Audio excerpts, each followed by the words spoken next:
la Champions League, ma è una squadra difficile da affrontare e non c'è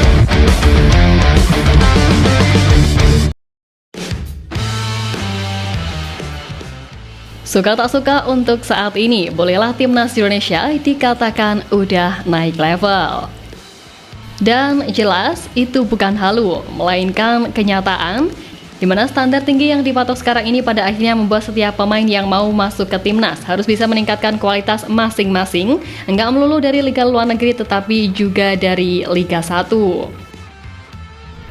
Ya, komposisi tim merah putih yang kini mayoritas dihuni oleh pemain keturunan nyata terbukti mampu meningkatkan kualitas permainan skuad Garuda hingga bisa duduk di posisi ketiga klasemen babak kualifikasi Piala Dunia. Kehadiran para pemain top Eropa benar-benar mampu membuat tim Garuda makin dikenal oleh publik internasional, yang mana ditunjukkan dengan luar biasanya sorotan media luar negeri di setiap pertandingan yang dilakoni tim merah putih.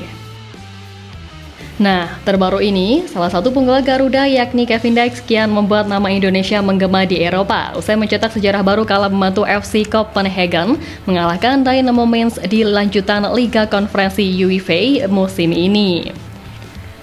Dalam pertandingan di Mehdi Hussein Stadium Sumkayit, Azerbaijan, Kevin Dykes keluar sebagai pahlawan kemenangan timnya, yang mana back 28 tahun itu mencetak gol melalui titik putih pada menit ke-55 untuk membantu FC Copenhagen menang 2-1 dari Dynamo Mainz. Ya, ini merupakan gol kedua Kevin Dykes di Liga Konferensi UEFA musim ini, yang sekaligus membuatnya mencatatkan 2 sejarah.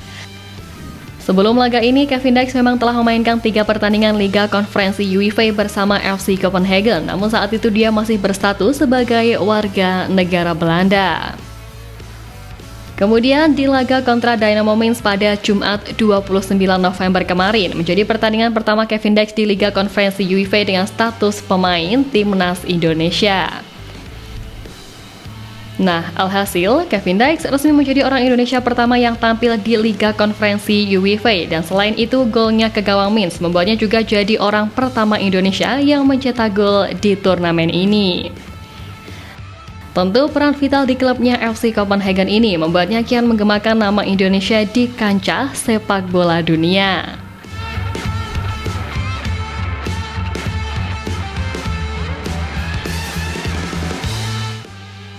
Nah, selain membuat nama Indonesia makin dikenal publik, Kevin Dykes pun menyebut back paling gacor di musim ini dalam UEFA Conference League.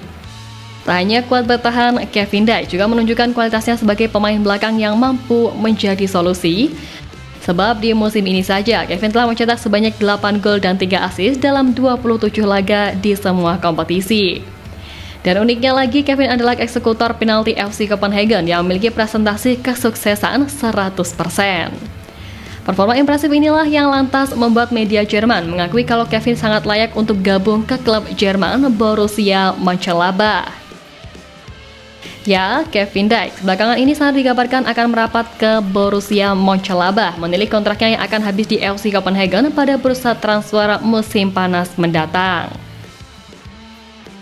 Dan dengan Kevin yang belum menunjukkan tanda-tanda akan memperpanjang kontrak, Borussia Mönchengladbach sudah sangat menginginkan jasa pemain berusia 28 itu. Apalagi 5 kali juara Liga Jerman itu sedang membutuhkan bek berpengalaman untuk mengisi lini pertahanan timnya. Dan karena itulah Kevin bisa saja direkrut pada bursa transfer musim dingin pada Januari mendatang. Sky Sport Jerman menuliskan bahwa Kevin bisa ditebus dengan harga murah mengingat kontraknya yang akan habis. Dan tentu Kevin pun akan menjadi solusi tepat untuk Borussia Mönchengladbach sebab mantan pemain Feyenoord itu sudah kenyang dengan pengalaman untuk menjaga lini pertahanan.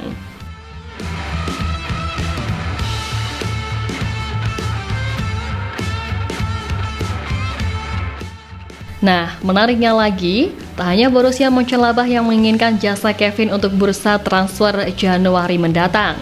Klub Serie A Italia, Como, juga dilaporkan bakal merekrut pemain timnas Indonesia itu, sebab klub ini memang dimiliki oleh orang Indonesia. Ya, benar, klub yang dimiliki oleh Hartono bersaudara ini memang membutuhkan back anyar usai Rafael Varane menyatakan pensiun. Yang mana jika transfernya ke Italia menjadi kenyataan, ini bukan pertama kali Dykes akan berkarir di negeri Pisa karena sebelumnya pun sempat berseragam Fiorentina. Apalagi legenda timnas Italia Paolo Maldini mengakui kalau Liga Italia lebih cocok untuk dijadikan sebagai tempat berkarir sebab dinilainya yang terbaik di Eropa. Serie A adalah yang terbaik di Eropa pada 1990-an, jadi kami adalah Premier League saat itu. Untuk saat ini, Kevin sendiri belum buka suara mengenai masa depannya di FC Copenhagen. Namun bermain di Liga Jerman ataupun Italia tentu akan menjadi pengalaman bagus baginya untuk modal membela timnas Indonesia. Ya, terlepas dari itu, Kevin yang baru saja menoreh 2 sejarah baru akan terus mendongkrak popularitas timnas Indonesia di kancah Eropa bahkan internasional. Kevin Dykes bahkan berencana mengajak wartawan asal Denmark untuk meliput pertandingan melawan Bahrain pada Maret tahun depan. Dalam wawancaranya bersama media asal Belgia Tips Bladet, pemain FC Copenhagen itu berharap wartawan Belgia datang ke Jakarta saat timnas Indonesia berlaga. Dykes benar-benar ingin peliku dari Denmark itu merasakan bagaimana hebatnya atmosfer sebuah pertandingan di Indonesia. Apalagi ada kejadian yang kurang mengenakan saat timnas Indonesia dijamu Bahrain di pertemuan pertama, yang tentunya supporter Garuda akan mencobakan sesuatu untuk menjatuhkan mental Bahrain demi raih kemenangan. Saya ingin mengundang kalian, 5 jurnalis di Parken Stadium ke Jakarta untuk pertandingan kandang timnas Indonesia berikutnya. Pernyataan Kevin ini tentu tak terlepas dari debutnya yang langsung merasakan luar biasanya atmosfer SUGBK ketika timnas Indonesia dibantai Jepang beberapa waktu lalu. Bahkan ajakan Kevin ini direspon ribuan supporter yang begitu bangga dengan cara Kevin mengenalkan Indonesia pada dunia. Kecintaan Kevin pada timnas ini juga kian membakar semangat para supporter untuk kembali berbondong-bondong memerahkan Stadion Kebanggaan Indonesia Stadion Utama Gelora Bung Karno. Tapi ya terlepas dari apapun, semoga saja dengan sisa waktu yang ada, semua rencana skuad Garuda bisa terwujud. Apalagi ditambah dengan kehadiran oleh Romani, Miliano Jonatas, dan Jairo Redowat yang santer dikabarkan, harusnya kita berani untuk mematok 9 poin dari Australia, Bahrain, serta Cina. Nggak usah bilang nggak mungkin, wong Australia, Arab, ternyata mainnya juga nggak sehebat itu setelah melalui 6 pertandingan kemarin. Yang jelas, mudah-mudahan dengan makin dikenalnya tim Garuda di kancah dunia, timnas Indonesia pun juga bisa ikut menyusul buat jadi langganan di ajang bergengsi dunia yang ada.